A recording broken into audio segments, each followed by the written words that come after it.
As the daughter-in-law and Marcus's wife, I'll be managing the $5 million life insurance policy your mother left. My wife Vanessa announced this at my mother's funeral reception, her voice cutting through the somber atmosphere like a knife. What she didn't know was that my mother had changed the beneficiary 3 weeks before she died, and I was the only one who knew why. Should I let her keep talking or save her the public humiliation? I'm Marcus Donnelly, 35 years old, and I just buried the most important person in my life. My mother, Catherine Donnelly, passed away at 68 after a brief but brutal battle with pancreatic cancer. She went from diagnosis to death in 4 months, and I still can't process that she's gone. But before I tell you about the funeral disaster, you need to understand my mother and what she meant to me. My dad died when I was 7, a construction accident that left my mother a widow with a young son and $50,000 in debt. She could have remarried for financial security. Plenty of men asked. But instead, she rolled up her sleeves and built something remarkable. She started a small catering business from our kitchen in Boulder, Colorado. I remember being 9 years old, helping her prep vegetables at 5 a.m. before school. "Marcus, baby, we're going to make it," she'd say, exhausted but determined. "This is temporary. I promise." She was right. Within 5 years, Catherine's Cuisine became the go-to catering company for high-end events throughout Colorado. Within 10 years, she owned 3 restaurants. By the time I graduated college, she'd built a food service empire worth $12 million. But she never forgot where she came from. She lived modestly, drove a sensible car, and wore the same jewelry she'd owned since my father's death. "Wealth whispers, Marcus," she'd tell me. "People who need to show off are usually insecure about what they actually have." I learned everything from her: work ethic, humility, integrity. She put me through college without loans, but made me work in her restaurants every summer. "You need to understand what it means to earn something," she'd say while I washed dishes alongside the other staff. She was my hero. When I graduated with a degree in finance, she helped me start my own investment consulting firm. Not with money, with wisdom. Don't take shortcuts, don't compromise your ethics, and always remember that your reputation is worth more than any commission. I built a successful practice following her principles. By 33, I was making $250,000 annually and had earned a reputation as one of Denver's most trustworthy financial advisors. That's when I met Vanessa. She was beautiful, sophisticated, and worked in pharmaceutical sales. We met at a networking event, and she was charming, interested in my work, asking intelligent questions, laughing at my jokes. We dated for 8 months before I introduced her to my mother.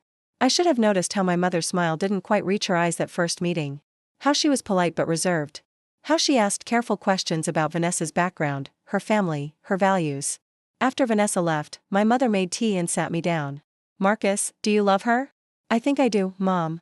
"You think, or you know?" I hesitated. "I know." "Why? Don't you like her?" My mother chose her words carefully. "I think you should take your time. There's no rush to get serious." "Mom, I'm 34 years old. When is the right time?" She sighed. "When you're certain. When you know in your bones that this person values you for who you are, not what you can provide." I thought she was being overprotective. Looking back, she saw something I was too infatuated to notice. Vanessa and I got engaged 6 months later. My mother attended the engagement party but seemed subdued. When I asked if something was wrong, she just hugged me and said, "I want you to be happy, sweetheart. That's all I've ever wanted." We got married in a beautiful ceremony at one of my mother's restaurants. Vanessa insisted on an elaborate wedding, $80,000, which I paid for entirely. My mother contributed the venue and catering at cost, but Vanessa complained it wasn't enough. "Your mother's worth millions," she'd hissed during the planning. "She could have paid for everything." "My mother built her wealth through hard work," I'd replied. "She doesn't owe us a lavish wedding." Vanessa had smiled tightly and changed the subject, but I noticed how she started referring to my mother's money in conversations. "When we inherit the restaurants," or "once your mother retires, we'll have access to." It made me uncomfortable, but I convinced myself I was being paranoid. The first year of marriage was rocky. Vanessa quit her sales job 3 months in, saying it was too stressful. I supported us financially while she figured out her next move, which apparently involved shopping, spa days, and expensive brunches with friends. When I suggested she return to work, she'd get defensive. "Your mother built a business empire without a husband's income. Why can't you support me while I explore opportunities?" My mother worked 80-hour weeks when she was building that business, I'd counter. She didn't spend her days getting manicures. These arguments became frequent. Vanessa felt I wasn't providing adequately, despite my 6-figure income. She wanted a bigger house, a luxury car, designer clothes. "We need to maintain appearances," she'd say. "Your clients expect a certain lifestyle." My clients respect competence, not conspicuous consumption, I'd reply. My mother noticed the tension. During our weekly dinners, which Vanessa often skipped, claiming headaches, Mom would ask gently, "How are things at home?" "Fine," I'd lie. She'd look at me with those knowing eyes. "Marcus, marriage is hard work, but it shouldn't be a constant struggle. You deserve a partner, not a dependent." 4 months ago, my mother called me with news that shattered my world. "Marcus, I need you to come over." Alone. I drove to her house with a sense of dread. She sat me down in her living room, the same room where she comforted me after my father died, where she'd celebrated my college acceptance, where we'd planned my wedding. "I have pancreatic cancer," she said quietly. "Stage 4. It's aggressive. They're giving me 3 to 6 months." I couldn't breathe. "There has to be treatment. We can try, but the doctors aren't optimistic." She took my hands. "Marcus, I need to get my affairs in order. I need to make sure you're protected." "Protected from what?" She hesitated. "I'm going to be blunt because I don't have time for subtlety anymore. I don't trust Vanessa. I think she married you for financial security, and I think she sees my death as a payday." I wanted to defend my wife, but the words stuck in my throat because deep down, I'd had the same fears. "I have a $5 million life insurance policy," my mother continued. "The beneficiary is currently listed as you, which means if something happens to you, it would pass to Vanessa as your spouse. I'm changing it." "To what?" "I'm establishing a trust. You'll have access to the funds, but they'll be protected from claims by creditors, lawsuits, or—" She paused, "divorce settlements." "Mom, we're not getting divorced." "Maybe not. But I'm not leaving my life's work to someone who sees my son as an ATM." Her voice was firm. "I'm also leaving the restaurants in a trust. You'll have operational control, but the assets are protected. Vanessa can't touch them." I was too devastated by her diagnosis to argue. Over the next 3 weeks, my mother worked with her attorney, Richard Pemberton, to restructure everything. She set up an irrevocable trust with me as the beneficiary and trustee. The insurance policy, the restaurants, her personal assets, all protected. She made me promise not to tell Vanessa about the changes. "Let's see how she handles my death," Mom said grimly. "Her reaction will tell you everything you need to know about her character." Those 3 weeks turned into 4 months of hell. Chemotherapy ravaged my mother's body but barely touched the cancer. She withered from a vibrant 140 pounds to under 90. Watching her suffer was unbearable. Vanessa barely visited. She'd make excuses, "Hospitals depress me," or "I don't want to see her like this." When she did visit, she'd stay for 10 minutes, looking uncomfortable and checking her phone. My mother noticed. Even through her pain medication fog, she'd squeeze my hand and whisper, "I'm sorry, sweetheart. You deserve better." 3 days before she died, my mother pulled me close. "Promise me something, Marcus. Don't let anyone diminish what we built together. Not the business, not the values, not the love. You're my greatest achievement." I sobbed into her frail shoulder. "I promise, Mom. I promise." She passed away peacefully 2 days later with me holding her hand. I was destroyed. The funeral was beautiful, hundreds of people whose lives she'd touched. Employees, clients, friends, people she'd mentored. The service celebrated her life, her generosity, her fierce determination. Vanessa wore black Prada and appropriate tears, playing the grieving daughter-in-law convincingly. I was too numb to care. After the service, we gathered at one of my mother's restaurants for the reception. Richard Pemberton, Mom's attorney, was there to read the will as requested. I was standing near the window, staring at nothing, when Vanessa's voice cut through the room. "Everyone, I just want to say something." She stood near the center of the room, commanding attention. "Catherine was a remarkable woman, and Marcus and I are devastated by our loss. But we take comfort knowing she provided for us, specifically, the $5 million life insurance policy she maintained. As Marcus's wife and daughter-in-law, I'll be managing those funds to ensure they're invested wisely for our future." The room went silent. People looked uncomfortable. My mother's best friend, Gloria, actually gasped. I felt like I'd been slapped. My mother had been dead for 3 days, and Vanessa was already staking claims to her money. In front of everyone. Richard Pemberton cleared his throat. "Mrs. Donnelly, perhaps we should discuss this privately." "No need," Vanessa interrupted, smiling. "I'm just being transparent. Catherine would have wanted us to be smart about this money. Marcus is too emotional right now to make financial decisions, so I'll handle it." I found my voice. "Vanessa, this isn't the time." "Of course it is. We need to be practical. Your mother would understand that."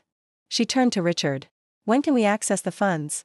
There's a waiting period for life insurance, right?" "A few weeks." Richard looked at me, then at Vanessa. His expression was unreadable. "Mrs. Donnelly, perhaps you should sit down. I need to review Catherine's estate plan with everyone present. I'd prefer to stand, thank you. Just tell us how to claim the insurance money.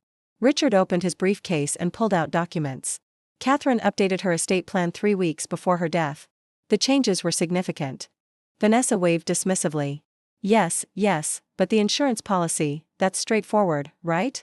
$5 million, beneficiary is Marcus, which means as his wife, I have legal access. Actually, Richard interrupted, the beneficiary is not Marcus. Vanessa's smile faltered. What? 3 weeks ago, Catherine changed the life insurance beneficiary. The $5 million policy now pays directly to the Catherine Donnelly Foundation, a charitable trust established to provide culinary scholarships and small business loans to single parents. The room erupted in whispers. Vanessa's face went white, then red. That's impossible. She wouldn't, Marcus, tell him that's wrong. I stayed silent, watching her unravel. Richard continued calmly.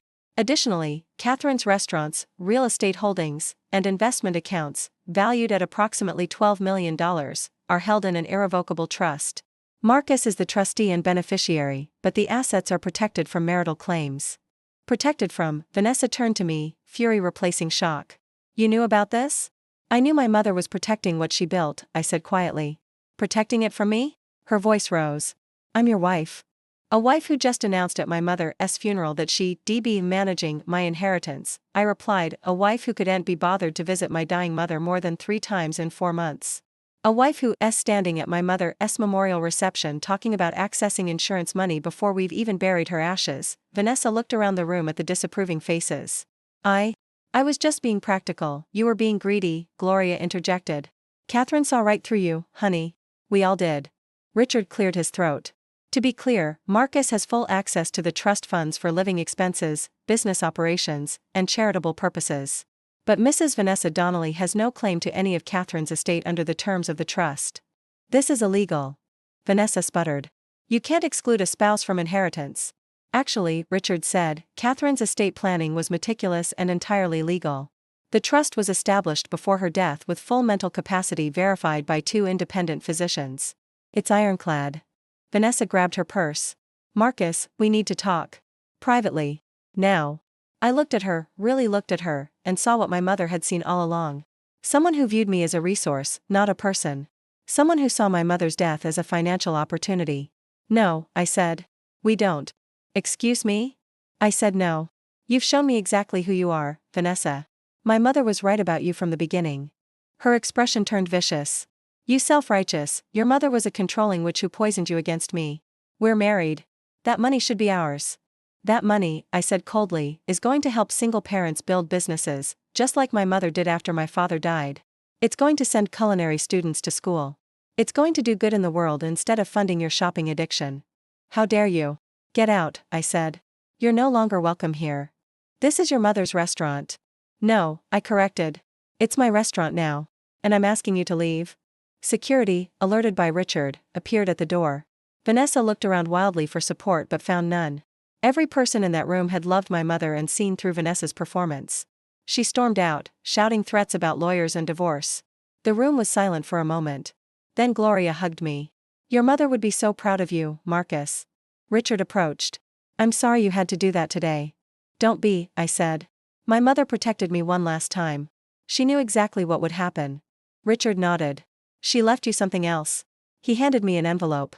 She asked me to give you this after the will reading. I opened it with shaking hands. Inside was a letter in my mother's handwriting, my darling Marcus. If you're reading this, Richard has revealed the truth about the estate planning, and Vanessa has shown her true colors. I'm sorry you had to see it this way, but you needed to understand who you married. The money doesn't matter. What matters is that you now know the truth. Don't waste years on someone who values your bank account more than your heart. You are kind, brilliant, and worthy of real love.